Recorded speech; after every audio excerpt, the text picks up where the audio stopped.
everything he says. And he said, do not deny it. He said, you can still do whatever you want, but you know you're really the I am presence. That's all. So Yeah, that's and how it's not even that the idea of being the I am presence, which is a wonderful thing to recognize, but it's not even that. It's knowing that God is that that if it's just me, I'm going to be in terror.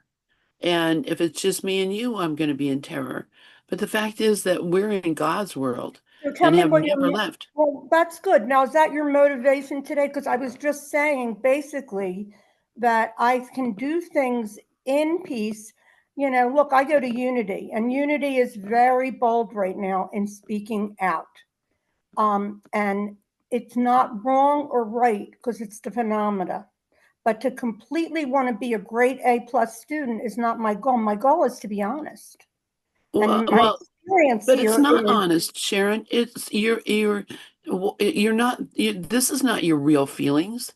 This is not your real there are thought. no feelings. If I'm really God, there's no feelings. There's no like I'm great and you're not, that kind of thing. There's none of that. There's just silence. But I don't feel anyone is wrong when they want to help. Never would I not help. Yeah, no, I'm not saying not help.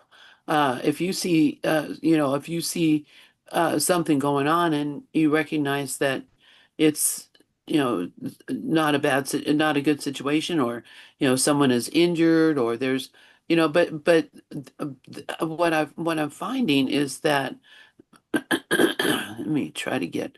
You I'm might having be a little. further along than me. Who knows? I mean, how do Oh, it you has know? nothing to do with where you are.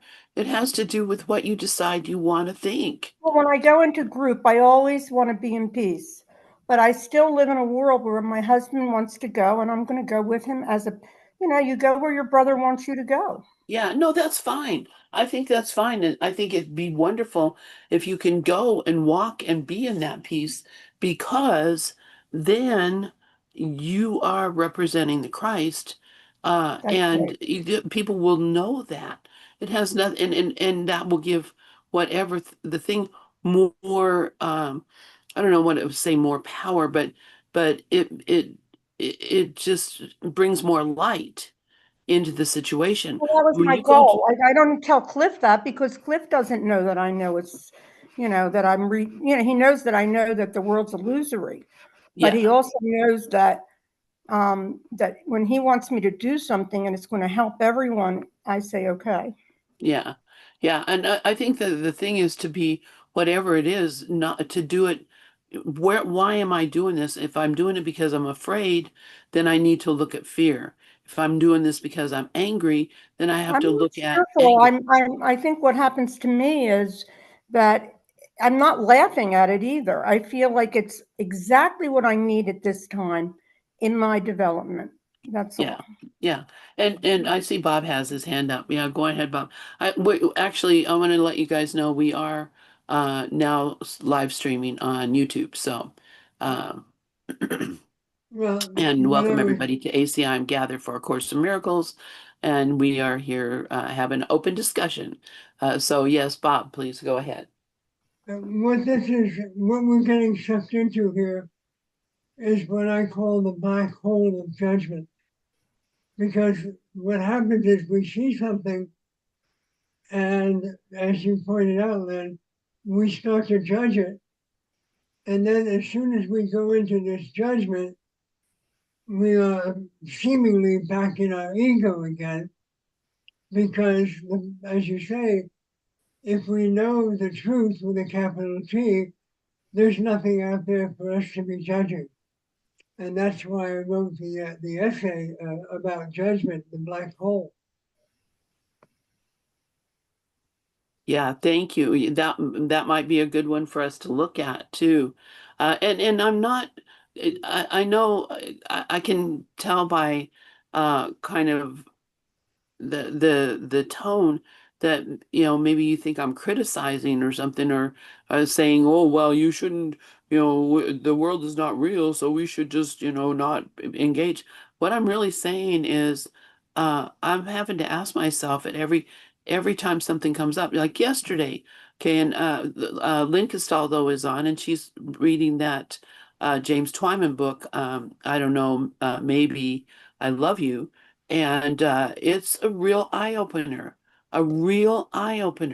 because it's a big part of it is about his discussion and his interaction with Vicky and other people who are supporters of Trump, who think that he's a really good man and he's doing a great thing.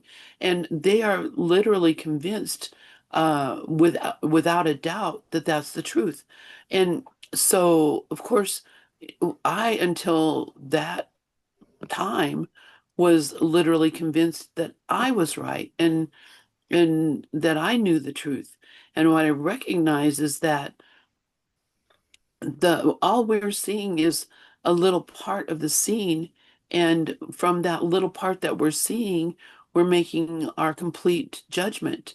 And I'm not saying that anyone is right or wrong, good or bad, because again, no thought is real. Nothing in this world is real. So that's what I have to come back to. What is it? Which part of this dream do I think is real? And if I think it's real that bad things are happening and that people are suffering and that I have to do something, then I would be stupid. I would be rash if I didn't do something. My question is it possible that really nothing is happening and I'm just seeing a story in my mind? And that's what A Course in Miracles is telling me. Nothing is happening. These are all it's you're watching a movie and you're getting yourself caught up in the movie and believing that it's true. And in that place, you're in fear and judgment and but it's only a movie. And you could be watching another movie that had a whole different thing going on. And you would be caught up in believing in that too. The fact is, if none of it is real, then I have to remind myself. And this is why I don't just say, oh, well, I'm not going to judge, it's not real. I'm going to, when the thing comes up, I'm going to ask, why am I seeing this? And what in me needs to be healed so that I am not uh, seeing this in fear? Because it's the fear, it's the it's the guilt. I mean, I'm not even just talking about fear. When you're watching these ice raids and you see these things happening, well, for me, I don't know about you. For me, I feel helpless. I'm like, oh my God, terrible things are happening. I should do something. What can I do? I feel responsible, and that's where the ego's got you right where it wants you. The ego has got us right where it wants us. I think In this, everybody here is and exactly where they're supposed to. They need no help from the outside. It's always inward. yeah, yeah. I So, have so James' book. I have it, and it's helpful. And he had to deal with that. And you can have a difference of an opinion. That's all it is. It's just an opinion, or it's a preference. Well, it's based on what information I have. So what Well, it's information just, I yeah, it's have, what the ego's telling you. So, yeah. I understand Vicky's a Trumper, but she's also seeing only what that channel has. Because when you look at these different shadows, and that's all it is. Mhm. Like I brought a tape in last week. I mean, it was on, from Carl Jung, and he was saying basically that we are only seeing our own mind. So if I got abandoned, that's the abandoned part that I haven't recognized that I abandoned myself. If I feel threatened, that's where I have felt threatened by my judgments. It's all always me. And It's I get always that. me. But I also am living in a world like I teach art. When I teach art, I don't say to the kids, well, you don't have to learn today because we're all just spirit. I just teach art. So it's like a performance in motion. So Yes, nobody would say, don't do anything. Like Ken always says, do it in peace. That's all. Just yeah, do it in yeah. peace. But Well, don't and scream and holler and say, I can't believe they voted for him. which I would say as an ego, because they're not even picking it. They're not there. It's all ego, period. Yeah, and you know, you're talking about teaching art. You remind me of that song that Wayne plays from uh is it I can't remember it's somebody who we all love. Um Maybe Jim Croce. Anyway, it's you know, the little boy goes to school and the teacher says, you know, draw a picture, and he starts drawing flowers with green and yellow and purple and blue, and the teacher comes up and says, no, no, no, you know, flowers are red and leaves are green, and and she basically badgers him until he stops doing his creative thing and just starts doing what she tells him. And then later on, you know, he goes to another school and they say, no, flowers are every color and everything. So, you know, the whole thing being he had a belief or thought that everything was, you know, beautiful and colorful. The teacher, the person in authority, hammered into him that it has to be this way, which, you know, I'm not talking about teaching art, but, you know, that's what a lot of teaching a subject is saying this is the way it is and this is the way it should be. And then the person, it gets it in their mind that it's supposed to be this way. And then when they run up into something that is opposite or different, they become confused and angry. So, you know, that's what we're doing. You know, we have to understand that there's not one way. You know, not all flowers are red. Not all leaves are I'm green. saying, but you came on saying, well, you don't know a reason to do it. Well, that's you, but that's not me. I don't know. What do you mean? I teach art. I'm a very different kind of art teacher. Yeah, Everything that comes from within is perfect, but you right. still teach the fundamental basics of composition, horizon line, background, foreground, shapes. You have to give them just like playing the piano. But anything we do in this world is our love. And so when I read Ken's book, A Symphony of Love, he talks about Beethoven was his main teacher. Now, Beethoven was not in spirit, but spirit brought that. So art for me has always been my ministry with children. And I Yeah, use that as a total love. right. When I sub, I'm the Communicate love. same way. I'm very upbeat and I tell them how great they are because I was treated in art school like I was doing something wrong. Right? Exactly, And I, exactly. And you you know, knew it wasn't. no, what happened was they wanted me to take more drawing when I was in first year college. No, in my fourth year before I graduated. And I said, but why would I pay for another class when I got all A's and B's? So they wouldn't answer. So I went to Temple University. I was just 21 years old with the group. There was about 20 of us. And they all came, the board, and we all actually got passed with flying colors because of how they had to interview us on how we felt about students and art. And one of them said to me, Sharon, you're all about love. Even then, I had a desire for love. I always felt like that was I mean, we all know this. We wouldn't have a book if we didn't innately know that love is really the force here. It's just that we have forgotten. And so our consciousness has layers. So even then, that's how I teach. I teach where everyone brings something and there is no failings. But you know, Right. when you're in a class with math or English or whatever, you really do have to teach that because there is a right or wrong way. And that's harder for me. But I don't Yeah. teach. And there's Robert. Yeah, Robert, go ahead, Robert. Yeah, this reminds me of something from a musical years ago, South Pacific, I think it was. There was a song in it that said, that talks about our children are carefully taught. Yes. Got to be And this carefully is taught. exactly what's happening, is that each generation layers its own issues on top of the next. but we have a choice to accept them or not. And I believe, Lynn, that's exactly what you're trying to say in another way. But I want to share something else with you. I had a dear friend, Colleen, who was a friend of mine at a time when I was going through deep changes in my life and spirituality. And I was having trouble believing that I was doing what I was supposed to be doing, like you're talking about now.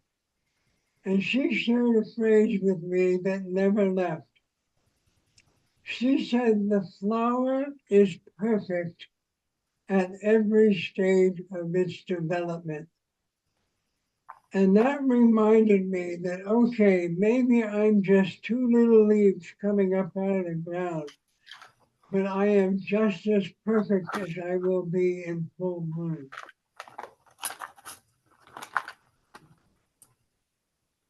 I'm done.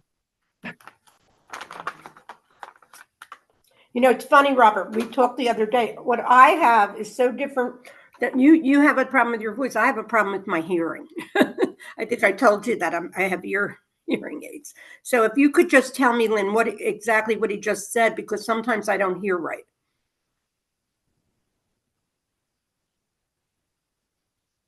Hello? Yeah, Did I Lynn, are you here? Maybe she walked away. No, Well, I maybe. just muted myself. So, Oh, because I was coughing and I don't have a mouse, so I'm just using Okay. the trackpad. I couldn't really repeat what he just said, other than, a flower is perfect in every stage.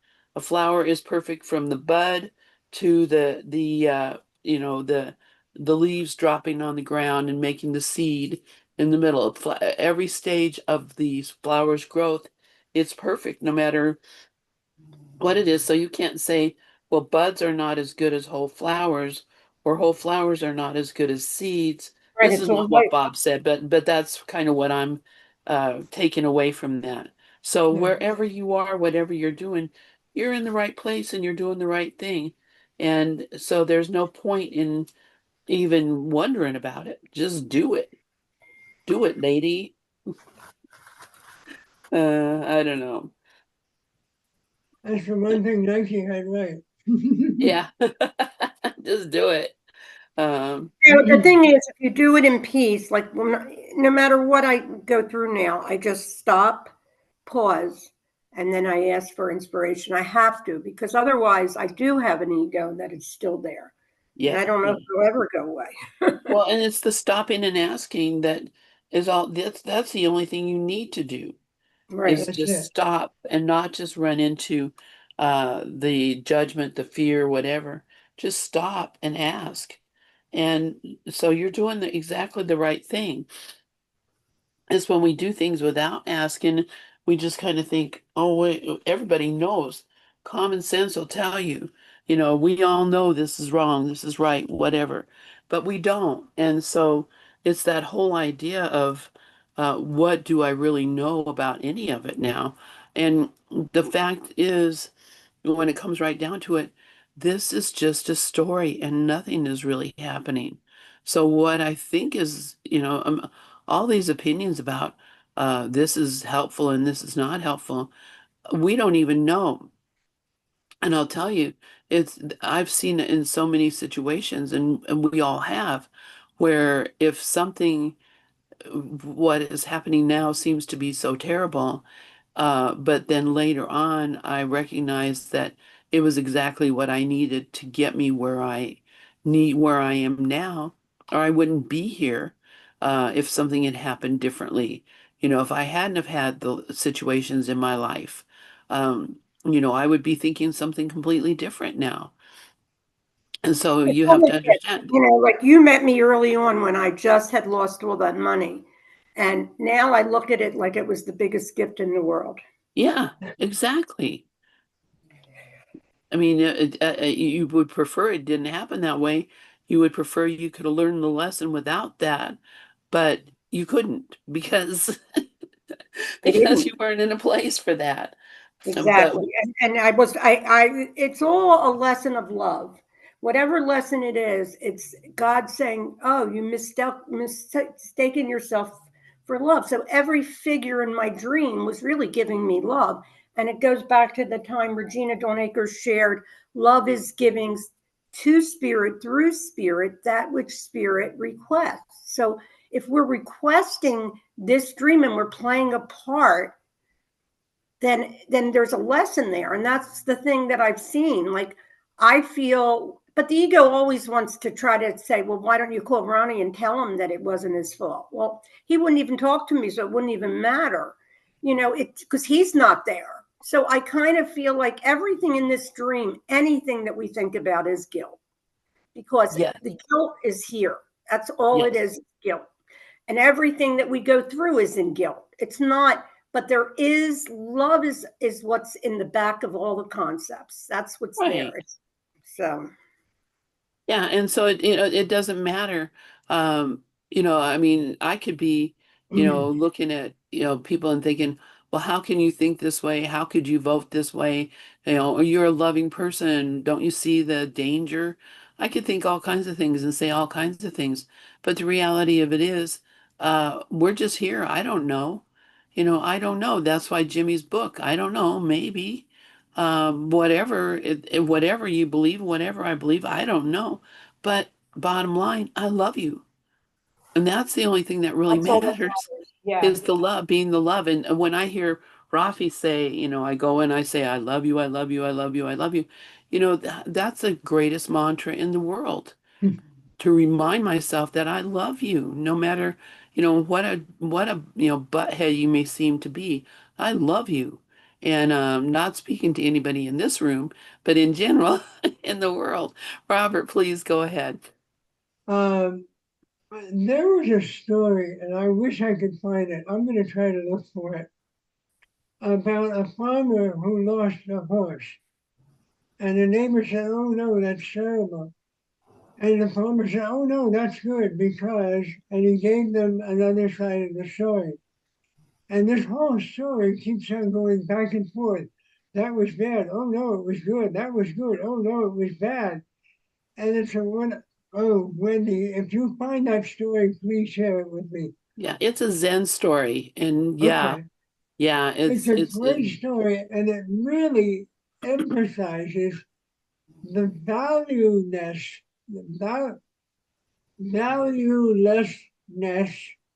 of judgment.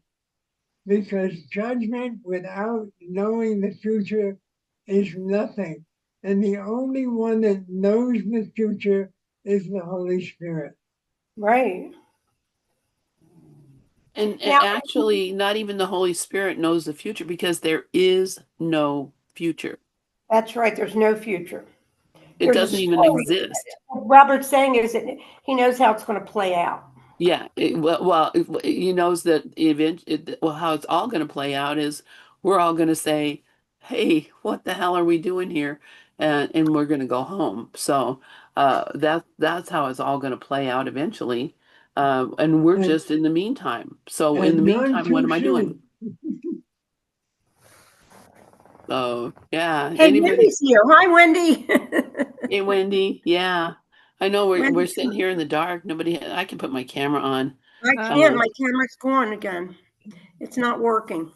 oh, It I'll put my shuts camera and then, on. then it'll come back and then it'll shut. I bet Wendy's in the same boat. Well, anyway, as far as like, um, what'll happen in this country, it's going to get worse before it's better. So we really just have to just sit within. It always has to be within. You can't go without, because it's not there. Nothing here is real. It's just a story in my mind. And there's Wendy. Come on, Wendy. Come on.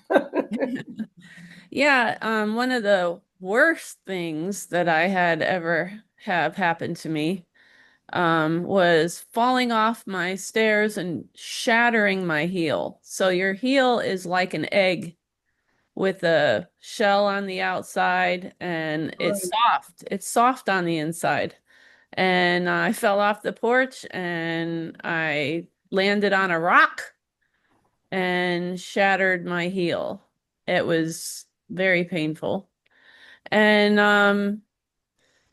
But without that, at the same time, I had just started a therapy with a psychologist. And because I was in a really bad relationship for a really long time. And I really didn't understand about personality disorders. And I kept thinking things would get better. What, after 20 years? Are you kidding me? So this broken foot, though, I worked from home. It was 2 flights of stairs. I would get shipments and I did shipping and I just did so much for this company and I didn't take a minute off from work, but my husband at the time, I mean, he wasn't working. I was paying all the bills. He was golfing every day, at the swankiest country club that the area offered. We didn't have a marriage or a relationship, but this broken foot at the same time as going to the psychologist it was during COVID, so it was Zoom, actually FaceTime. Uh, uh, he said something so I wish I could remember what it was. He said something so off the top, over the top to me with my broken foot. He's out golfing. It's 95 degrees in the house, no air conditioning because that broke and we don't have the money to fix it. I was like, oh my God. You said that to me? I'm paying the bills and suffering in this house, and you're out golf, and you say that to me? I hobbled over to him. I didn't even have my cast on yet. They have to wait like 11 or 12 days for the swelling to go down before they can even put a cast on. So I have this like knee scooter thing and I scoot over to him and I'm like, oh, my mail thing is here, and I gotta run. But I thought, this is the worst thing, but it was that broken foot with all of that I'm like, I can't believe you're treating me like this. Um, you have 6 months to get your shit together because I'm leaving. And that was like, it was amazing. But without that broken foot, I would not have seen it for what it would. So much good came out of that broken foot. And I've got to go just for a second. I love it. I love it. I love it. Yeah, and that is like that story, that Zen story. Oh, say so the farmer he has a son and he has one horse, and one day the horse runs away. And the neighbors all come and say, "Oh, that's so bad," because the horse they use for their uh, to manage the farm. And so the farmer says, "Well, maybe so, maybe not. I don't know."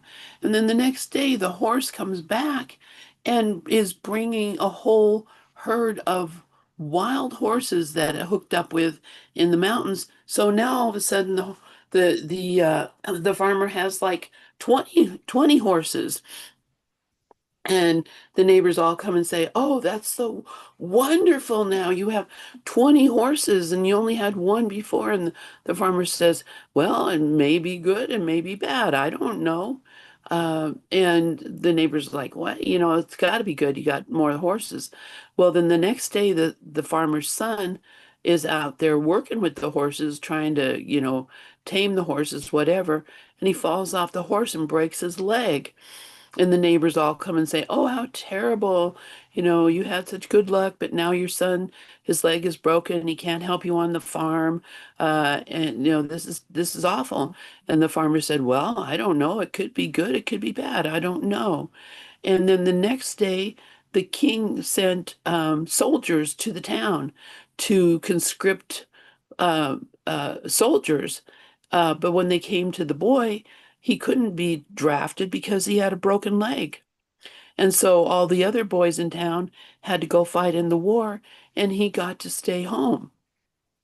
And and the neighbors all said, "Oh, how lucky for you that your son broke his leg and now he doesn't have to go to war. And, the farmer said that could be good, that could be bad. I don't know. But yeah, exactly that. That's exactly the story. You could go on and on and on with all the things that happen. And, we think something's great and then we think it's terrible because we have a very limited point of view. And when we have a very limited point of view, and that's what A Course in Miracles tells us, you do not have a basis on which to decide because you don't know all the factors that went into the situation that are coming out of the situation. As an individual in this stream, I don't know was really happening. So this is why to be in that, I don't know, maybe, but always remembering I love you. That's always remembering I love you. And that's the only thing that's even real about any of it is the love. And so yeah, exactly that I don't know mind is the best place to be. And recognizing that exactly love is behind everything. And so that's what if I align myself with love, then I'm not going to get upset and excited when someone has a different idea about politics or the colors of flowers or, how, the life of humans. I don't have a reason to have an opinion because I just show my ignorance by saying one is real. Yeah, and fear is false evidence appearing real. Exactly. So, and none of it is real. That's the thing. None of it is real. If you believe nothing real can be threatened and nothing unreal exists, you recognize that nothing unreal actually exists. So that war, it doesn't exist. These starving children, they don't exist. My cheating ex, it doesn't even exist. These are all characters and stories that I've peopled my dream with. And why? Because, I don't want to remember the truth. And I'm not saying that I personally don't want to remember the truth. It is that, when you're caught up in the ego mind, the thing that's going to destroy the whole illusion is to know the truth. So anybody else have any thoughts? Robert, if you had an essay you wanted to put up, I think I'm just going to leave this running the way it is. And yeah, please go ahead, Wendy. Um, it must be kind of in line because I thought of it while you were talking, that there is no such thing as cold or hate. And you're like, well, wait a minute, Well, think of it this way. Einstein was in school and he corrected his teacher, his professor, teaching about cold. And it's online, and I probably, I'm going to paraphrase, of course, the story. But he challenged his teacher that there is no such thing as cold. And how it ends up turning out is that we measure temperature by heat. 0 would be, if you would consider it cold, where there's absolutely no movement, 0. There's no movement, and we measure time by movement, but at complete 0, there's no movement. Everything above that is measured in heat. And he said that there is no such cold is a concept because we measure in heat. It's so cold, the concept of cold is just a lack of heat. And it goes with everything. Hate, there's no such thing. Here's the thing. There's no source of hate. All right? There's no source of cold. It's the lack of love. That's what it is. Because there's only love. So on a spectrum, there's lack of, that's hate is just our concept for lack of love. So that's all. That's beautiful. And Robert has posted in the chat, darkness is the absence of light. Yes. Yeah, yeah. And so that's really I think, a place where we can start is what it's missing here is the love. So what's missing here is the light. So let's be the light, be the Right. There's love. always some, right? Because it's a spectrum. There's never none. Yeah. And it's only perception. It's only perception, like, how we're seeing it, because, and then that is limited vision, right? Because there's always love, there's always peace. So that's Yeah. it. You know Absolutely. what I wanted to Absolutely. say? Maybe Lynn, you could, Robert and I wanted to, thanks, Wendy. Robert and I wanted to do something together. So maybe we'll do it. Is 6 o'clock on Mondays bad for you? Because I can get on at 6 and I'll pick the thing that he's reading because I want to be his voice. Yeah, that's what I was suggesting now. If Robert had something that he wanted, that he would like to share, we could do that right now. Yeah, but I mean, the thing is, the helter skelter stuff, I just want to have like a regular, I tend to be helter skelter, so I like to know what I'm doing. On Tuesdays, we were doing, you know, what was it again? The book that we did on 10:30, I forget. Yeah, Oh, The Course Healing in Power Love. of Kindness, or one of those Ken Wapnick books. Oh, Ken Wapnick, Healing the Unhealed Mind, which to me is Yeah, really important to stick with. But then also, I'm going to read this now, but I also think a night, because Healing the Whole Unhealed Mind gave us 2 hours, and it's really getting into his work. There's so much about Ken that I didn't realize in reading his two books, Forgiveness with Jesus. This man was done with the world. By the time he went to the course, he was already a monk. And his biggest love was Beethoven. He had a daughter. I didn't know that. Did you know that, Lynn, that he had a yeah, daughter? I did know that. Yes, Did he raise her or no? I don't believe so. Okay. And he was also like, you know, it's just like there's certain people that are called to go to, India, and because there's one woman that teaches a lot of awakened people, Kate Reeves used her. And I met with her once because I wanted to meet her. And she went to an ashram and left her babies because she heard a voice say to do it. And she did it. It's like what Regina did, leaving where she lived. So, there's never a wrong or right in what we do in form, but there's going to be different guidance. So I don't know. I think right now we could do this, but we should go back to, it depends what you want, Robert, because I want to stick with one thing rather than jump around. Well, he put up an essay for us to read. All right, So let's do that now. And then, do you want to still read The Unhealed Mind? no, that's what I said. Let's read Robert's essay instead. Okay. All right. Yeah, but I'm saying, just to say, like, I just wanted to nail like a time that Robert and I can do this in the future. Yeah, well, you want to take the Monday night 6 o'clock or seven Yeah, what do o'clock? you think, Robert? Would that work for you? Not 6 o'clock, 7 o'clock. Take the Monday evening because I'm not having another program on Monday. So we're gonna either change one that we have already.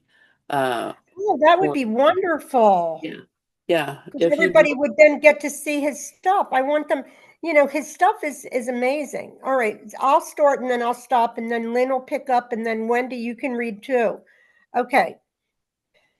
So, judgment, a spiritual black hole. Throughout human history, judgment has been regarded as both a virtue and a vice, a sign of discernment on one hand and a barrier to love on the other. Yet, from a spiritual perspective, particularly as taught in A Course in Miracles, Judgment is not simply a moral flaw. It is a gravitational force that pulls us away from truth. I love that. Like a black hole in the cosmos, judgment absorbs the light of awareness and love, allowing nothing to escape its pull until we surrender it to higher understanding. The human habit of judgment. Judgment begins innocently enough. From childhood, we are taught to evaluate good and bad, right and wrong, success and failure. This skill helps us navigate the physical world, but it becomes toxic when applied to people, ourselves included. And it's funny because the real truth is when we have a judgment about someone else, that's the blind spot in me, you know. The moment we judge, we separate. We set up boundaries between me and you, good and evil, worthy and unworthy. Human experience confirms this. Judgment isolates. It feeds resentment, pride, and fear. It tells us that if we can classify another as less than, then we are more than. Or, yeah, it does. Yet the deeper truth is that judgment doesn't elevate us. It imprisons us in the illusion of superiority. Human experience confirms this. Judgment isolates. It feeds resentment, pride, and fear. It tells us that we can classify another as less than we are, more than. Yet the deeper truth is that judgment doesn't elevate us. It imprisons us in the illusion of superiority. Oh, I love this. When we say, I would never do that, we reinforce the idea that we are different, separate, and somehow better. But in truth, we are all capable of both great kindness and great folly. The ego loves judgment because it proves its existence. Every time we judge, we affirm that we are separate individuals capable of evaluating and condemning others. The ACIM perspective, judgment as a denial of knowledge. Do not judge, for you cannot know. You see only the past, and out of your separated perception comes everything you would judge. In A Course in Miracles, judgment is depicted as the ego's primary weapon against peace. The Course teaches that judgment is impossible from the perspective of truth because judgment depends upon partial information. Perception distorted by guilt and fear. Only God's knowledge, which is total, can truly discern. Human judgment is always based on appearances, which are themselves illusions. The Course tells us that the world we see is the projection of our own mind. When we judge what we see, we actually condemning our own thoughts. Projection makes perception, the Course explains. Yeah, I'm just projecting everything. This means that when we perceive sin, error, or evil out there, we are simply seeing reflections of our inner guilt. Thus, every judgment we pass condemns us to continue seeing a world of conflict and blame. This is a gravitational field of the black hole. Each judgment draws us deeper into the vortex of separation. The more we judge, the more we lose sight of light, the radiant truth that we are all one. Consider the metaphor of a black hole. It is formed when a massive star collapses under its own gravity, creating a region so dense that even light cannot escape. In the same way, judgment collapses the expansive field of divine love into a single point of fear. The ego feeds on judgment because it reinforces its own destiny, its illusion of form and self-importance. When we judge others, we draw energy inward toward the self we think we are, the small self that feels wrong, attacked, or superior. The more we do this, the more light, compassion, understanding, forgiveness disappears from view. This is so great. Like, yeah, when we it's a blind spot. It's a dark hole. We might even come to believe that the darkness is reality, yet beyond the event horizon of the black hole, love still shines. The light never ceases to exist. We have only chosen not to see. The escape from judgment. How then do we escape this spiritual singularity? The Course gives us clear answer. Release from judgment means that you accept yourself as you are. The way out is not through effort or reasoning, but through surrender. Yeah. We must hand our judgments over to the Holy Spirit, the voice for truth within the mind, and ask that they be reinterpreted. This is what the Course calls true forgiveness. We stop deciding what things mean and allow divine wisdom to show us another way of seeing.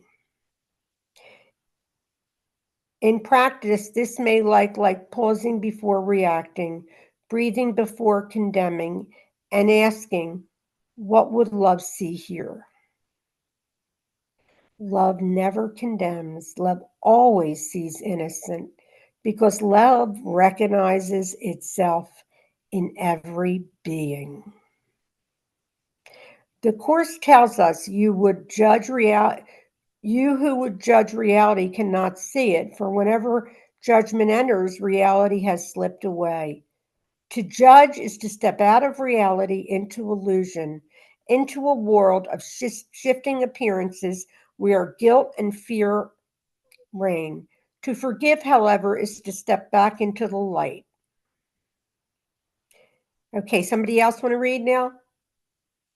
Lynn, the black hole transformed? Sure, I'll read. Yeah, this is really good, and thank you, Robert, for this. Because it's really good. It's amazing. Yeah, it's exactly what we're talking about. Yeah. We have to recognize that nobody knows. So how can we judge? How can I look at anything? And I was just gonna, as you were reading this, Sharon, I was thinking about it. We have many dear friends who have a different political point of view than what you and I would probably agree on is the best, all right? Uh, but those dear friends are the most loving people that we know, and they do everything they do out of love. So the question I always have to ask is, which I hadn't asked before, I just thought, they've been fooled and they're having all this, am I just as fooled as they are? Am I seeing things from a point of view that in my mind this is good, and in reality it's just as ignorant as what I think they're thinking. We all think each other are nuts. So that's the thing. We're all good and we're all trying to do the best thing. Everybody's fighting the same hard battle. So The problem here is that as soon as we get into judgment, regardless of what side we're on, we're both wrong. exactly, exactly. Yeah, yeah. Two wrongs don't make a right. And it's impossible. So yeah. So okay, the black hole transformed. When astronomers study black holes, they discover that even at their edges, light bends, revealing what is called the event horizon, the boundary between which light cannot escape, beyond which light cannot escape. Spirituality, that horizon, is the point of decision. Every moment we feel the pull of judgment, we stand at the edge of the event horizon. We can either fall into the darkness of ego or choose to turn toward the light of forgiveness.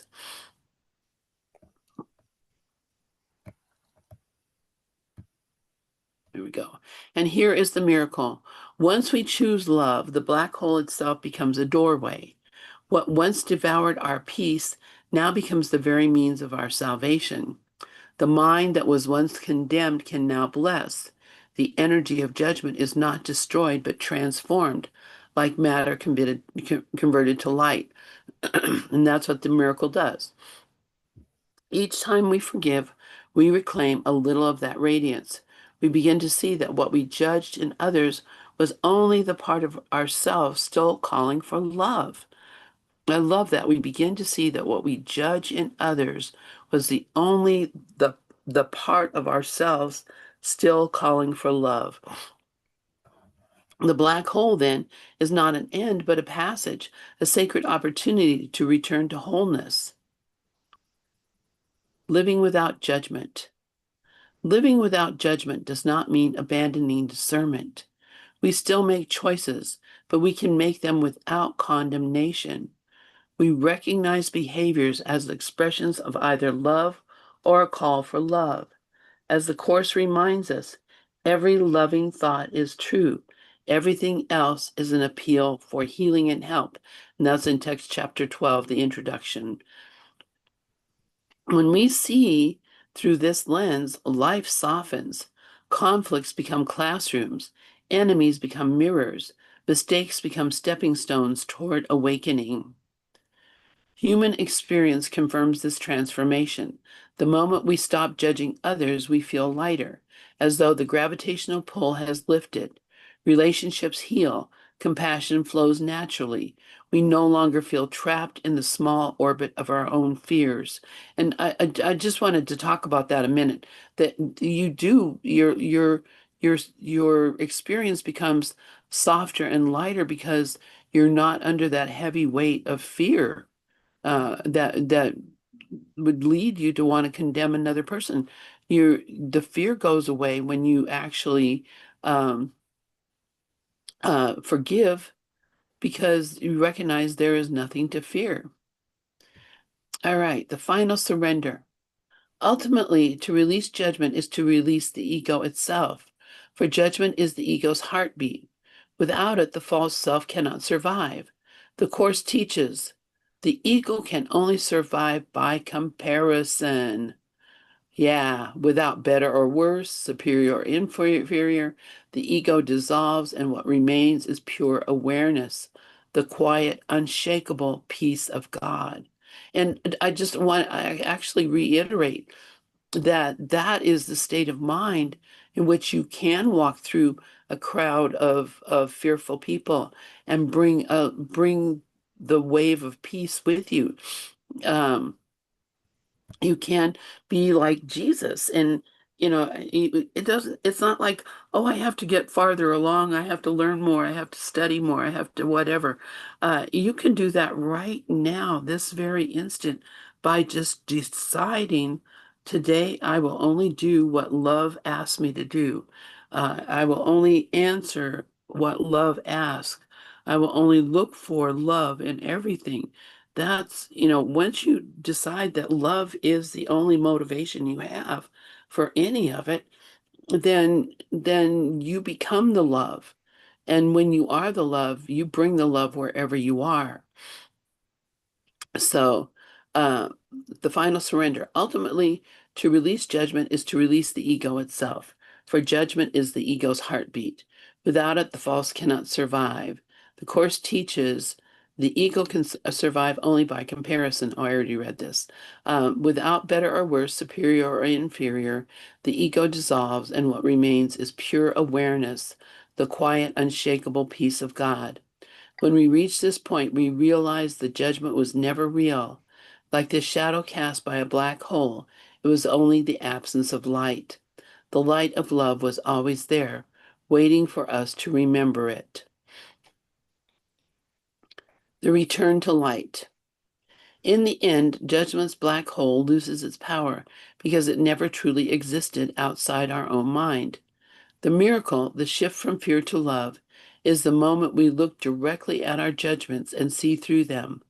We laugh gently at the ego's drama and remember that nothing real can be threatened and nothing unreal exists. And herein lies the peace of God. I love that. When in that remembrance, the gravitational pull releases, we are free. As A Course in Miracles so beautifully concludes, the holiest of all spots on earth is where an ancient hatred has become a present love. That is the light that no darkness can swallow. Oh, I love it. Yeah. Thank you, Robert. That's beautiful. His work Does is just so beautiful. Yeah, it is. You do Yeah, know do you that. want to do another one, or 'cause No, we usually, or we can do Ken's book, either or. Yeah, well, let's talk a minute. I think Robert has something he wants to say. All no, right. no, I'm good. I think I'm good. Robert's work is amazing. Yeah, it's beautiful how he puts it all together. I love it. But I love there's so much out there, but there's so many people that are just ringing the bell right now. So, That's true. um, so yeah, is that what you want to do? Is Ken's book? Because I can bring that. I've got it up already, I believe. I like them all. I mean, whatever everybody wants to do is good for me. Does anybody have anything they'd like to share?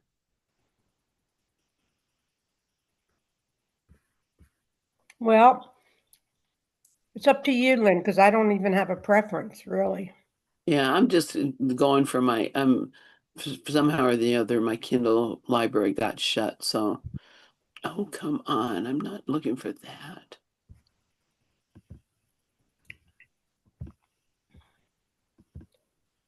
So,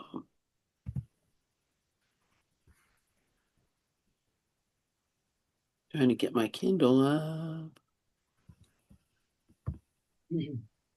Oh, man. It's taking me to Amazon, Amazon, Amazon.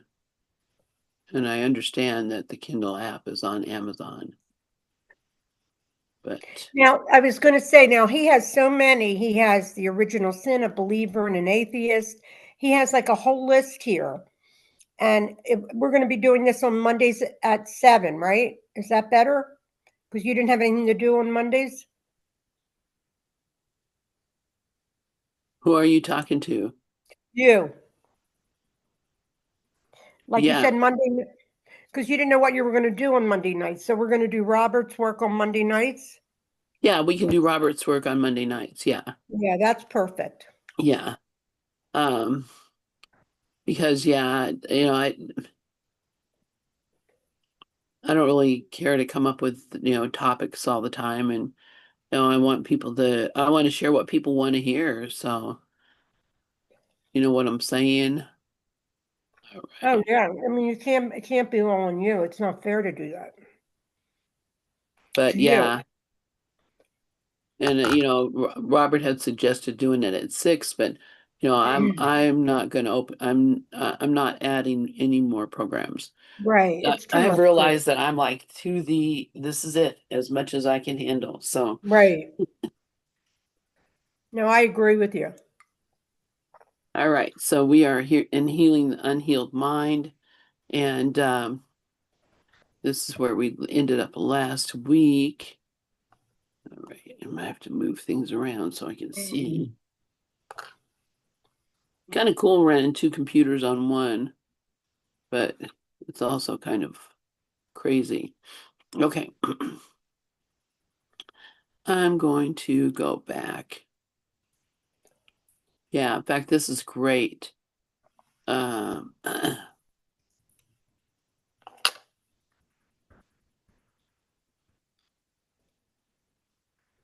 right. Yeah, this is great because this is exactly what I was thinking when we were talking about all that other stuff about what's going on in the world and how things have, what can I do? What can I do?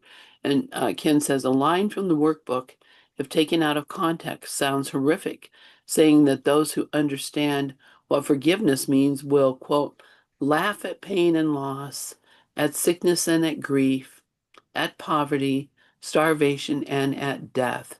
And that's in workbook lesson 187. It's one of the ones that Dove and Karen are going to be doing the review lesson for soon. This is a very important lesson, and basically it's saying that, once you recognize what's going on, you're going to laugh about this stuff because you recognize that it didn't really happen. It doesn't even exist. So sickness, grief, poverty, starvation, war, death, disease, whatever it is, we're going to recognize it's just silliness and stop even thinking about it. So, so Ken says this is not horrific when you understand its context. In fact, the words gentle laughter occur after that. On the level of the healed mind, we would laugh at the silliness of believing that God's Son could be hurt in any way, shape, or form. So this is the reason that we can laugh about it, because God's Son cannot be hurt in any way, shape, or form. Children can't be starving. We can't have cancer. None of these things can happen to God's Son. Those things happen to the thing we believe that we are, which is a body. So he says, how could what God created be hurt? What God did not create can indeed be hurt, because the thought that created him or miscreated him was a thought of hurt. However, the purpose of this course is to teach us we are minds. And what better way to teach and to learn than to be involved in a profession that deals with broken physical and emotional bodies? So often the question is asked, how can I be a doctor, work in an emergency room, and practice this course that says I am not a body? How could I be a juror, lawyer, judge, or participate in any other part of a system that is all about judgment when the course says that I should not judge? Nevertheless, that is the perfect place to be, so you can learn and teach what it means to be without judgment. Being in a hospital is a perfect place to learn that you are not a body and other people are not bodies. It is the perfect classroom because in the midst of the psychological and physical pain, your being peacefully and truly present to all those who suffer, patients and staff alike, teaches a wonderful lesson. All right, let me read that again. It is the perfect classroom because in the midst of the psychological and physical pain, you're being peaceful and truly present to all those who suffer. How did I skip that? You're being peaceful and truly present to all those who suffer, patients and staff alike, teaches a wonderful lesson. You are helping them to build the foundation so that when the time comes that they can really learn that they are not bodies, they will learn it. Your example of defenselessness and kindness is what helps them to reach that point. That is the foundation. You want people to learn by your example that regardless of their situation, they can still be peaceful and therefore are not justified in feeling unfairly treated or victimized. From the world's point of view, many people are clearly justified in feeling this way, but you want to help them leave that world. You want to help them leave that world. You want to help them remember they are a mind. Minds cannot hurt or be hurt. They cannot attack or be attacked. Only bodies can. So Ken is saying, my purpose here is to help you remember that you are a mind, to help me remember that I am a mind. And so even agreeing that, oh yeah, it's not real and it's all in my mind, but I still want to do something about it is an oxymoron. You can't want to do something about something that doesn't exist. So either you believe it doesn't exist or you believe that it exists. And if you believe that it exists, then you would be foolish to not want to fix it. It would be dumb to not want to fix it if you truly believe that it was real. But if you don't, if you know that it's not real, then it would be dumb to try to fix it too, because nothing has happened. So either way, it's a test of what you truly believe. So yeah, when you go to that march, go as the peace. Know that nothing has happened. Nobody has done anything wrong. Everybody is innocent. There's only love. If you're, talking to, anybody in politics, and you keep in your mind, no matter what they're saying, they're right. And no matter what I'm thinking, I'm right. That because rightness is there's nothing that says one thing is right or wrong in this world. I don't know, maybe, but I love you. And that's the only purpose of being there, is to be the love. So I don't know. Anyway, to state this again. Wendy wanted to talk. What's that? Wendy has her hand up. Oh, I didn't see it. Please go ahead, Wendy. I have a question. That we are that it is said that we are minds, to me suggests like thought. I think, therefore I am. Well, that's not true. I identify more as a heart than as a mind. Energy, like it's all just energy, and the mind is what grabs onto the energy and creates a story from it. So if we can just feel the energy and not make a story. See, so my question is, like, really, we're a mind to me equals thoughts. And Right. like before we're, 2 or, whatever, when we're born, there are no thoughts. There's just sensations. So somebody want to address that for me? Yeah, I'll take that because I put my hand up. Mind means awareness. It just Oh, means awareness. It's just awareness. Mind could mean holy mind or it could mean ego mind. I So in A see. Course in Miracles, they use mind as synonymous, but one is an ego and the other one is holy mind. And then the other thing is, if then you can use heart too. But the Course really doesn't use heart as it does mind. So it's just words, semantics that Right, awareness. Well, that helps, because if it's mind, to me, that's thought, but awareness is quiet. mind means awareness. Okay, thank you. Yeah, thank you, Sharon, and thank you, Wendy. And yeah, that's, I think, these are things that we really need to sort out in our minds and understand.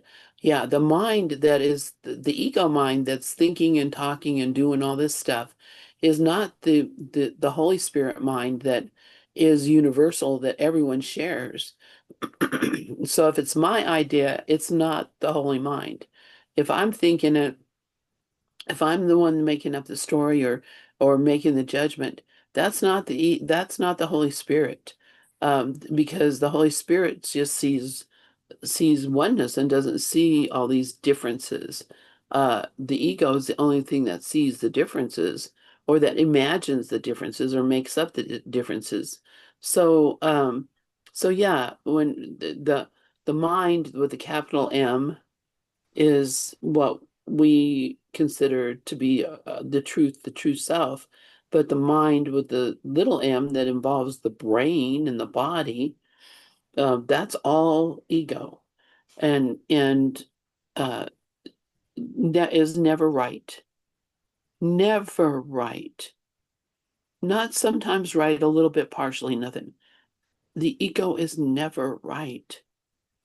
Because everything it experiences is division, judgment, perception. And perception has a focus, that it basically is telling us what to believe, what what to believe about what is or is not happening.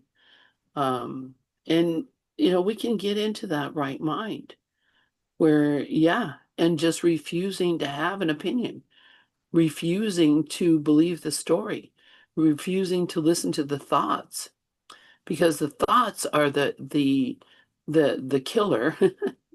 The thoughts are the things that make up the stories.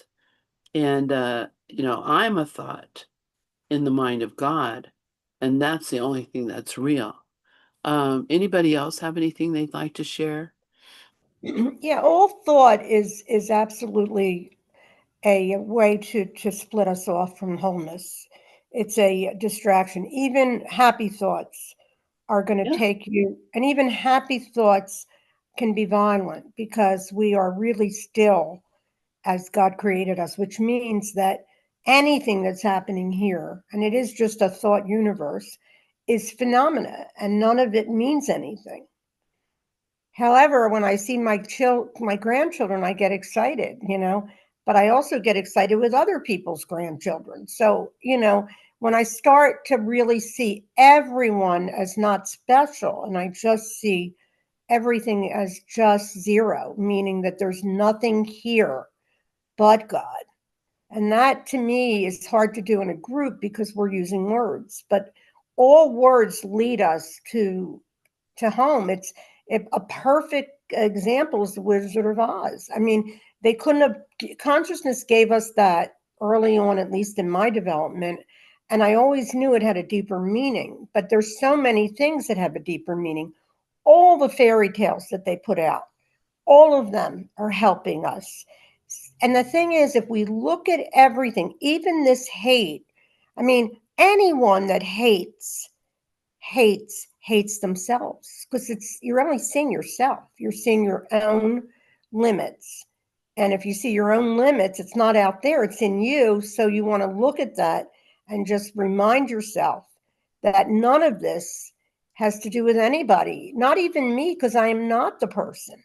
I am the higher self, who's just speaking, and everything just comes through us. It's not like if somebody is picking certain like things for dinner, that's coming in their mind. It could come in habit, like say, I don't like Parmesan cheese. I don't like it, right? And somebody else does. But that's just the way this mind, but it doesn't make Parmesan cheese wrong. People prefer it and some don't. And it's like, it's so important to see that everyone is what Ken says. We fight a battle with ourselves. We're not really fighting with other people. We are always fighting with ourselves. The whole dream is based on the lack I feel about me, not me, Sharon, me as the truth.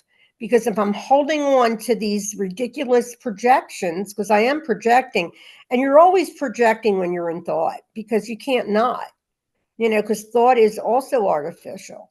So just calling out everything as a projection and owning it. And owning it is the most important thing. To know that even what's going on in our world now, we're responsible for. Even if we didn't personally do it, we did as the one son. So we want to take 100% responsibility for the whole movie and to realize that the only way out is to love all of it. And that's to embrace it. And embracing it keeps us in the present moment. That's all. Yeah, thank you, Sharon. And you don't have to have a reason to embrace it. You don't have to have a saying, "Oh, well, I know that." A lot of times we'll look at something that we think, people are, doing that are making us angry or whatever, and we'll say, "Oh, but they had a tough childhood, or they were mistreated in some way, or they have a mental defect, or they have a disease, or we try to make excuses for what we consider to be bad behavior, but we never stop to ask what is bad behavior? Is there such a thing as bad behavior in a dream? Is there a right or No, wrong in a dream? right.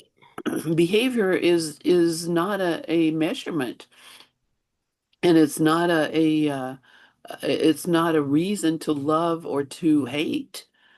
Behavior is actually just a mistake. And, this course is not about behavior at all. I often think, well, yeah, it is kind of about behavior because it says, love your brother and look at this person and forgive them and, look at all the things you think are wrong and, recognize they're not true. And, that's a kind of a behavior. It's a behavior of being miracle minded. And that's, what we're just being asked to be open and to be miracle minded and that the rest of it will occur.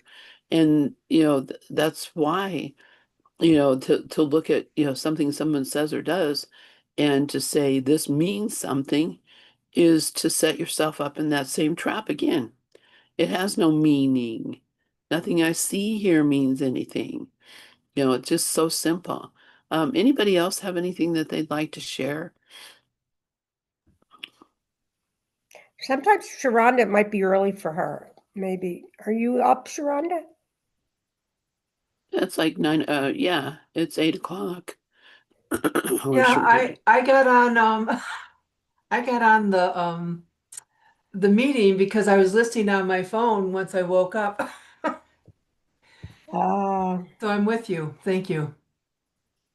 Okay, no, it's not even it. If anybody wants to share or read, because sometimes what we do here is we try to, usually it's Lynn and I, but sometimes like, Robert put something out this morning and I read it and Lynn read it, and it's just a joint venture. So if you want to, and Wendy, you too. But I mean, everything here, what's funny is that everything here is really teaching us. It's teaching us exactly what we need, what we're holding on to. So Yeah. Sharon, maybe I missed it when my name came in. Were you inviting me to read?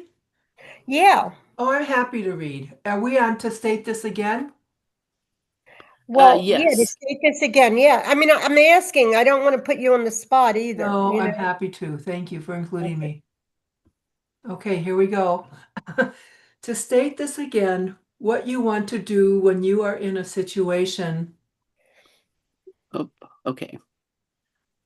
where people are in pain, whether physical, emotional, financial, marital, parental, or whatever the seeming source, is to be an example of someone who is at peace, who is above the battleground looking down, which means that you are unaffected by what the world is doing. You may seem to be affected, and you often need to interact with people on the level they can accept, which is simple kindness expressed in a form the person can understand without fear. But if you truly want to be kind, you can be so only as a healed mind. If you truly want to be kind, you can do so only as a healed mind. You cannot be kind as a body. Bodies are never kind since they only look out for themselves and their multitudinous needs. Sympathizing with certain people is never kind because that excludes others. This means you are reinforcing separation and differentiation, the ego's bread and butter. That is not helpful, nor is it truly kind. And so, if you want to be helpful, you have to be part of the help, part of your own healing.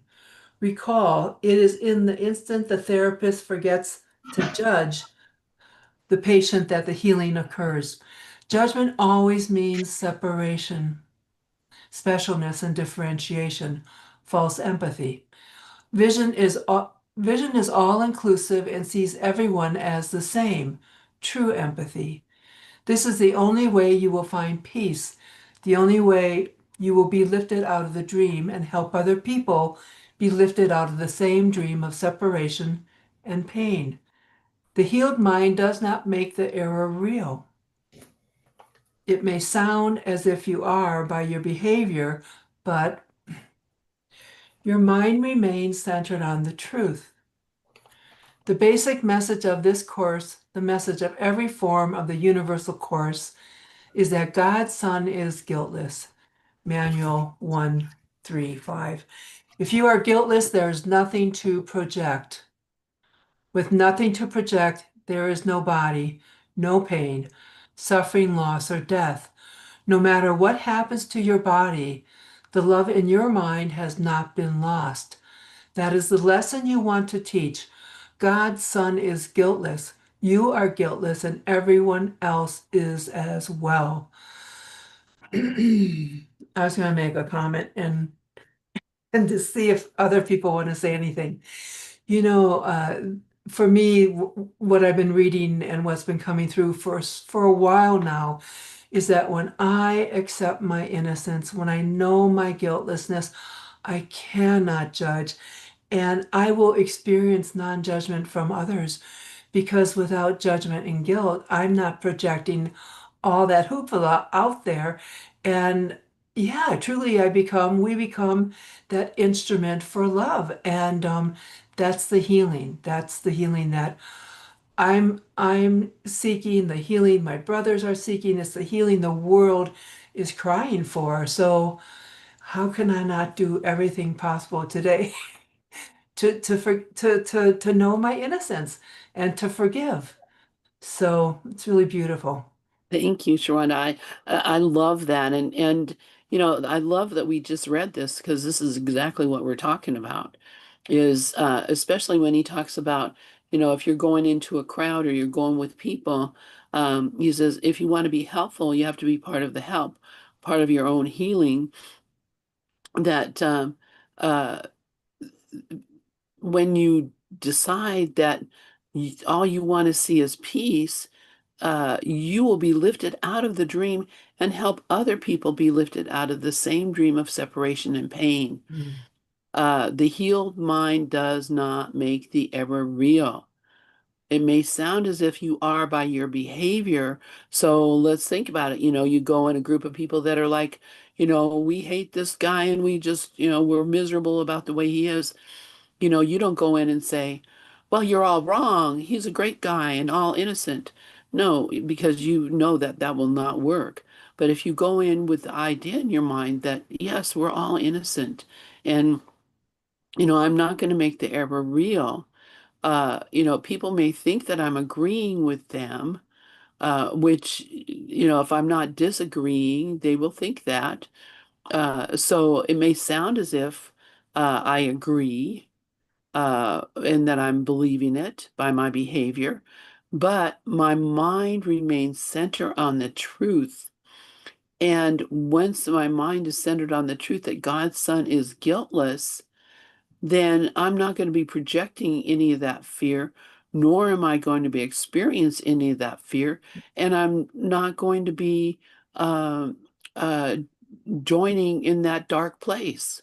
I really am going to be in a place where I can experience true empathy because I'm not afraid.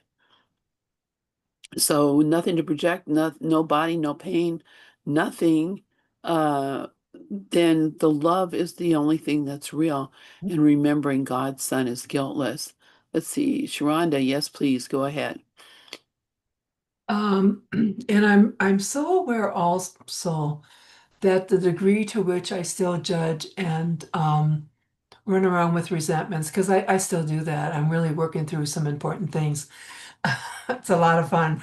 But as long as I'm still in that judgment, I really see that that's holding some things in place in my physical body that I really have a desire to heal. Not just for the sake of a healthier physical body, but because I have to. I have to go beyond judgment. A couple years ago, excuse me, I ordered Marianne Williamson's book, A Return to Love. I wanted to read it and I didn't have my copy anymore. I had donated that years ago. So I purchased another copy. And there's one thing that really stuck, well, there are many things, but one of the things that really stuck out for me was she was saying, when we're, however she said it, like, so here, I'll say it my words, when we're judging and we're seeing something going on with somebody, it doesn't matter that this whole slew of people agree with me and we all go, oh yeah, Sharonda, that's how I see it too. It doesn't matter because she would say, if we're judging, we're wrong. If we're judging, it doesn't matter that everybody is saying, yeah, yeah, yeah, I agree. If we're judging, we're wrong. And so, what a telltale that is to notice, oh, I'm judging. I'm not being loving. I'm seeing this person other than he or she is. And that's powerful. So it doesn't matter that I'm the popular view in my circle. There was something else I was going to say, if I can come back. Um, mm, well, maybe I'll just let it go for now and come back in. Thank you. Thank you, Sharonda. You remind me of the great Buffalo Springfield that says, battle lines are being drawn. Nobody's right if everybody's wrong. Good And song. that's a good song. Yep. We gotta stop. Yep. What's that sound? Everybody Everybody look look what's what's going going down. down. Wow. Wow. Uh, all right. Does anybody else want to read or, whatever? We have about 20 minutes more. I was going to say another quick thing about guiltlessness is one of the things I love is that Course says, all I need do is accept it. All I need to accept it because it's truth. So when I can let go of all that other conversation, I can be in my experience of my innocence. It's beautiful. Yeah, yeah. And I mean, it makes common sense when you recognize that if I am accusing and I'm in fear and anger, I am going to feel guilty. Bottom line, I'm not going to know my own innocence because I'm looking at guilt. And that's when I'm looking at guilt, that's all I'm going to see. So to shift that to where all I'm looking for is, like I don't know, you're probably familiar with the book Candide. I don't know if you ever read that book, but it's a story about a young man who is so naive that he thinks everything is that we're living in the best of all possible worlds and everything that happens is wonderful. And he's like that farmer that maybe yes, maybe no. But that's all we're being asked, to live in that world where we just see that it's all happening for us. And it's all the good thing. It's all the good stuff. Sharon, did you remember what you were going to say? Exactly. Yeah. Very good.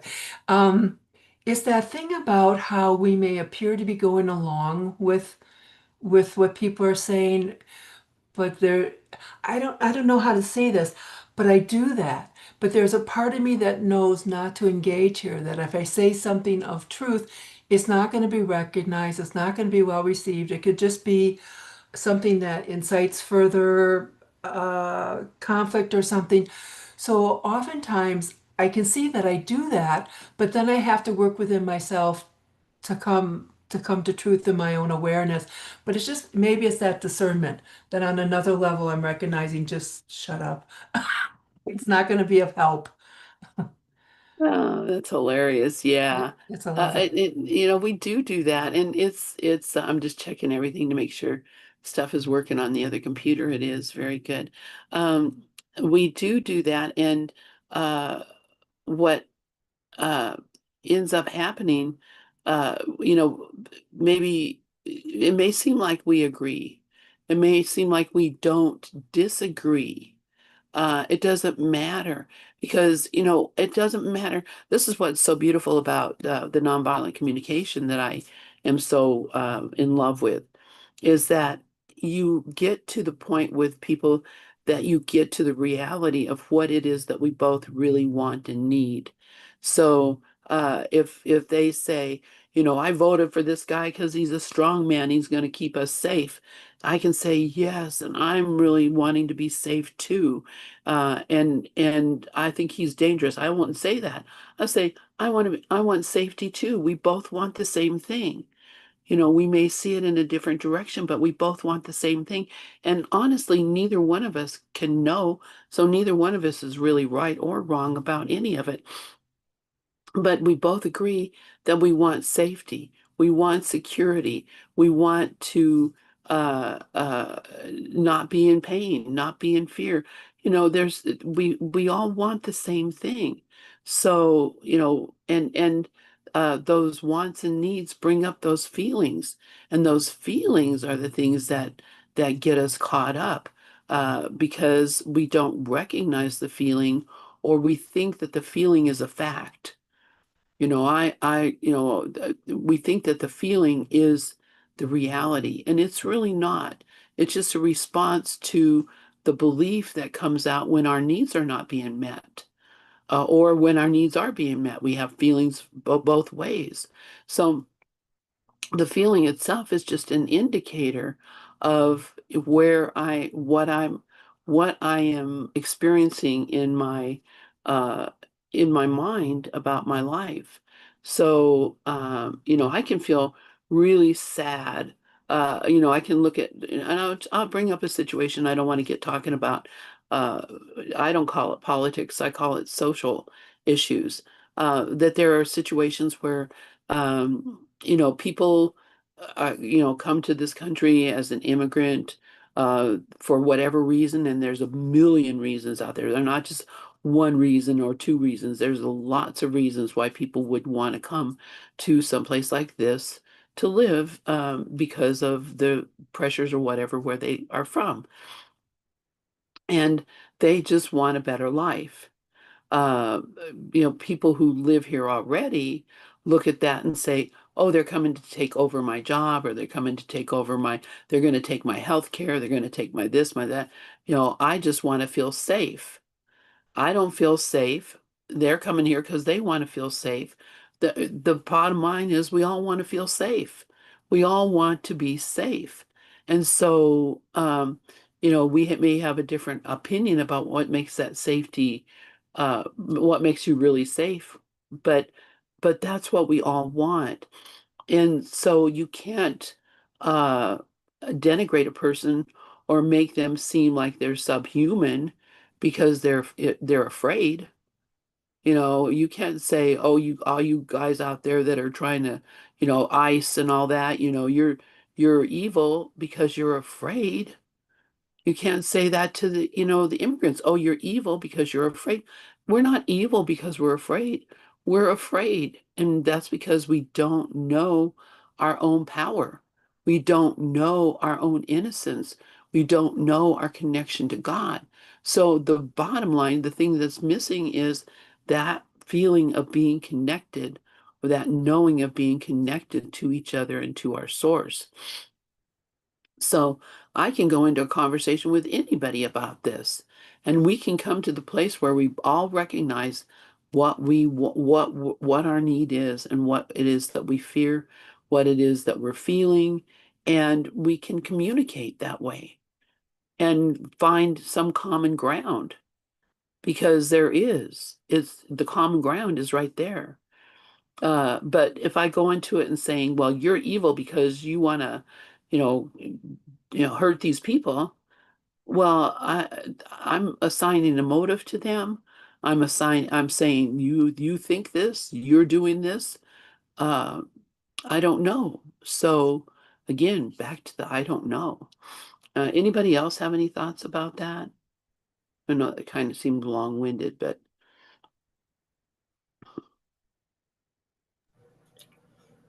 okay. Well, who would like to read from the lesson I just cited? I'm making a soup, so okay. What kind of soup? Chicken. Sounds delicious. Yeah, I have a friend that comes over on Tuesdays, so every Tuesday she comes. My one day friend. I mean, one day a week. Okay. The lesson I just cited, lesson 190, says, if God is real, there is no pain. If pain is real, there is no God. Do you see how the Course has so many gifts, and even the littlest line in the workbook can just keep you there, just contemplating it. Contemplate that. If pain is real, there is. Now, the body's going to have pain. The body will have pain, the personality, but what we are cannot have any pain. Awareness is completely benign. There's nothing but wholeness there. So it's always, and I said that in the beginning, that you go within first before you even open your mouth. because the ego speaks first. Oh, hi, Robert. He just came back. I guess he just came back. No, it says 11:02. Anyway, that does not mean you do not work with them on the level of their pain to help them be released. We can't released from it. But in your healed mind, you know that only pain is believing you it's separated from your creator. And that's everything. That's universal pain. Like any time that we really want to just say, okay, the one thing I do want to do in this world, because we need to be, the miracle worker is to be a peaceful person when you go anywhere. Because that's really our assignment, is to walk through this world as if it is heaven. So, and all there is light. That belief is only pain and the source of all pain. The reason we cling to pain, therefore, is that it proves there is no God. It proves also that we're victims. And, if anybody liked being a victim, I did. I think we all did. Victim or victimizer. This whole dream is all set up like that. How could perfect love have pain? How could we, who are part of perfect love, experience pain? If we experience pain or identify with other people's experience of pain, it is because we want to deny God and his perfect love. I want to say that the reason that I love Ken so much is, if you read his books, like the one that I'm reading, Symphony of Love, this being got out of being a person very young. He was doing things that most people, and that's where we're being lived, that everything is happening from divine will. So everything is chosen before we come in. I don't know how it works, but I mean, who was it? I think it was somebody said to me they were with Ken once, and you could feel the transmission just by standing next to him. Yet he would never talk about it. See, those who really know say nothing. Those who really know say nothing, and that's for me. It works very nicely for the ego when I'm attacked and can suffer. But if we want to learn the lesson that we are guiltless along with everyone else, we must demonstrate it. We want to live in a world of guilt, pain, and suffering. Wait a minute. Wait, where'd I go? I lost my. I'm sorry. No, I lost it because I touched something and it went like crazy. Oh, that's Yeah. okay. All right, come back to. Okay, I think I got it right here. Here it is. Yeah, wait. Okay, go to the next page now. We can learn that the world of guilt has no power over love and peace in our mind. In summary, then, we deal with a broken body, psyche, or bank account. We want to demonstrate the healing thought in our minds that God's Son remains in the love and peace in which he was created. We demonstrate this by having our peace be unchanged before, during, and after our encounter with another's pain and suffering. I want to go over that again. We demonstrate this by having our peace be unchanged before, during, and after our encounter with another's pain and suffering. So we want to hold the peace in our mind first before we even see another being. And so we reinforce what we are demonstrating. Learning guiltlessness as we teach it is how our unhealed minds are healed. Yeah, not bringing attention to the wrongness of the ego, because everything here is being used. Like, I remember people would, somebody had said something about me years ago, about me crying about my child when he was in his addiction.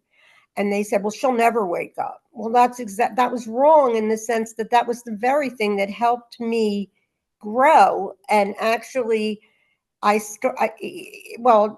just had a lot of shifts from that, because what we're really asked to do is to feel this, not to do a spiritual bypass, but to feel our pain. But then I think when we come to a spiritual group, a lot of times there's an expectation that everybody is going to be well behaved. But my feeling is everybody should be where they are and not hold back, because we're all in this together. So if I see a being that's crying over something, I'm not going to talk about them. I'm going to just hold the light for them, because that's what they need right now. They don't need to be told that, that any emotion that you have here is good. If you're, honestly, if somebody was being murdered, I'm sure they wouldn't say only God is real. They just couldn't, right? I mean, unless they are so high on that ladder, they're there. And I don't even know if that's possible. But what's possible is to go within, always with your inner teacher. They give the course's beauty is it gives us a teacher. And that teacher goes everywhere we go. And it's just a matter of picking up that teacher wherever we go. Like, I remember yesterday I was at a school where it was, they were alternative students, and they were just loving people. These kids needed love. But, I wasn't, there was no real classes. I had too much time, and so I was reading a lot of Ken's book. But on Friday, I went to a school where it was 5th grade, and I came in with so much love in my heart that these kids felt it. They just felt it. And that's what you want. You want to be that transmission, because, to me, it's grace that gave us all this. There's no specialness if you find this path. It picks you, and it doesn't pick you because you're special. It just picks you. The central idea of the power of our minds to choose is reinforced when we consider that when we make other people's suffering real, we ultimately condemn them to being a body, making it possible to respect the power of their decision making minds to choose differently. Now, this is where I do fall under. If my sons say to me, I don't feel good or something, I will see them as a body still. So this is a good reminder, because to really see how insidious the ego is when it comes in, because it wants us to believe we're bodies. And honestly, I only really believe I'm a mind when I'm in grace, when I'm in that love, vibration.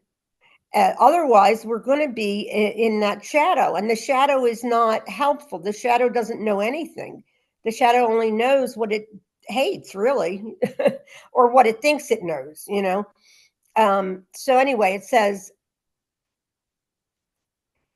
respect the power of decision. We can feel people's pain, but on another level, we want to realize that their minds chose that.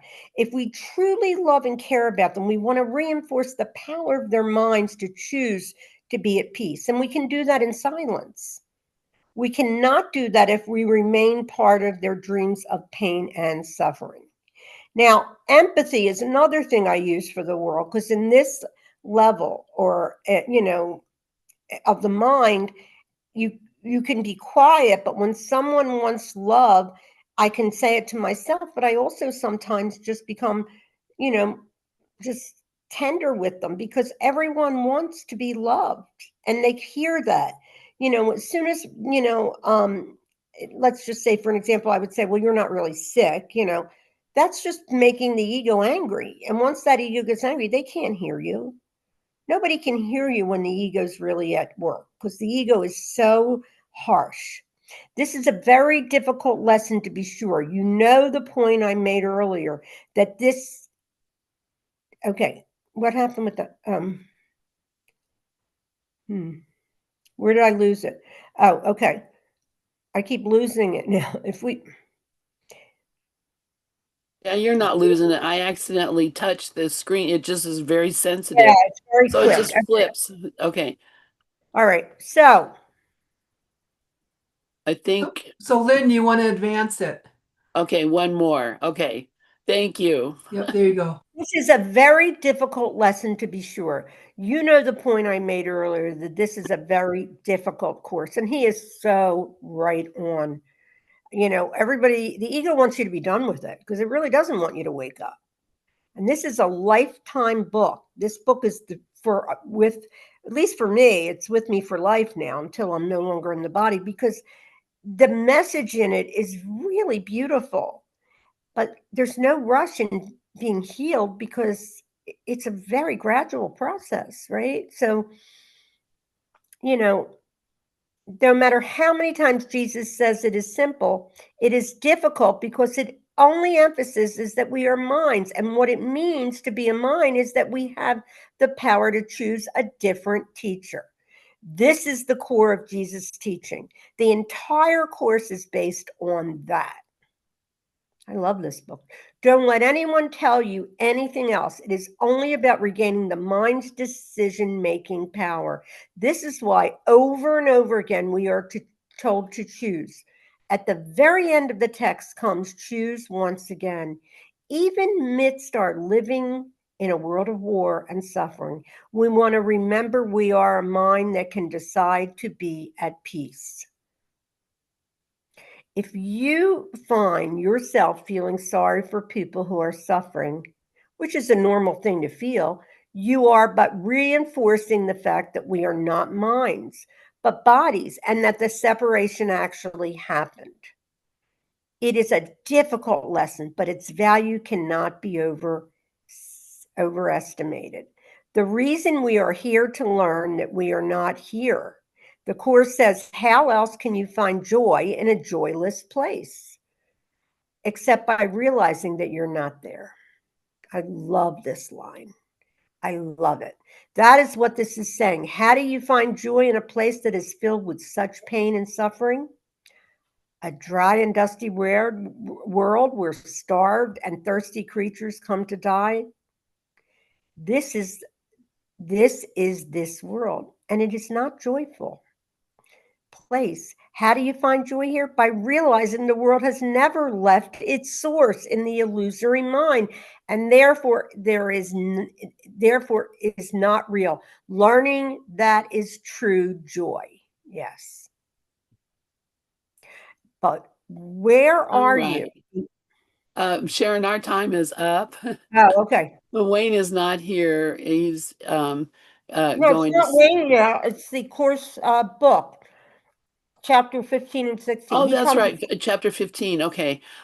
So I'm going to go ahead and close this out. And I just need to take a real quick break. And let me I know I am. I'm going to stop the share here.